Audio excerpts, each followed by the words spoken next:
instead of going to take care of the sheep that day, his dad said, David, I want you to take this package to your brothers who are in the army. I hear it's not going too good out there on the battlefront, and I want to know how it's going. So just leave your sheep with the servant today, and you go and check on your brothers and give them this package from me, and then come back and tell me how things are going. So David set out to find his brothers and the army. Well, when he got there, something was terribly wrong. You see, there was a giant and the giant's army, and they were tormenting Saul's army, which was God's army, David's brother's army. And this giant would stand up there every day, and he would make fun of the Israelites, God's people, and he'd say, who would dare come against me? Go ahead and try it. We'll eat you alive. And do you know that King Saul and all of the army and David's brothers, everybody was afraid. They were afraid. They had not learned, or maybe they had forgotten, that they could trust God. And here they had all of their swords and their spears, and they had been trained for this. But that giant had frightened them so badly, they forgot that God was on their side. So when David came into camp and heard this giant making fun of God's army, he said, well, I'll go fight this giant. And you know what? Everybody laughed at him. His brother said, go home to your sheep. What do you think you're doing here anyway? You're just a kid. Get out of here. But David had learned forgiveness. He forgave him. He didn't let it bother him that they didn't trust him or believe him. He just kept saying, well, I can do it. I can do this. God is on my side. God is on your side, even if you've forgotten it. And we can do this thing and get rid of this giant who is making fun of you. So somebody went and told the king what David had said. And the king said, well, let me see this boy.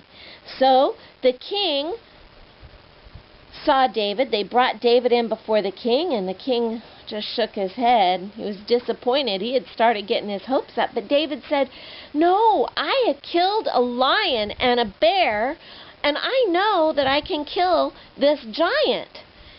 That's God's plan. See, David had learned to listen to God. He knew that he could do this because God was going to help him do this.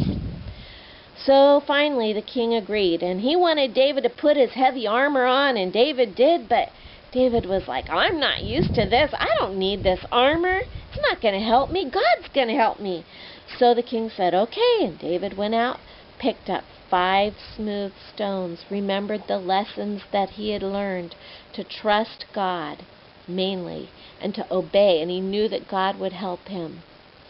And so he went with his 5 smooth stones and a slingshot up to where this giant was. Now the giant's name was Goliath. And when Goliath saw this little short boy coming out, he started to make fun of David, just like everybody else had. What are you doing? He was saying to the army. You're sending out a boy to me? You guys, you are just crazy ridiculous here. Well, David just said, I come in the name of the Lord. And he put that rock in his slingshot. He trusted God. And he just started going around and around and around, faster and faster. And that giant was laughing at him. And he was just dead set serious that he was trusting God to take care of this giant that was tormenting God's people. And it went faster and faster and faster until whoosh. And he watched as that stone hit Goliath in the head, and Goliath went tumbling down. David killed Goliath because God helped him, and because David didn't let fear stop him. He obeyed God and he trusted God, and those were the choices that he made. So now I'm going to sing you a song. You can sing it with me. And you get to use your pretend slingshot, okay? It's called Only a Boy Named David. Only a boy named David, only a little sling. Only a boy named David, but he could pray and sing.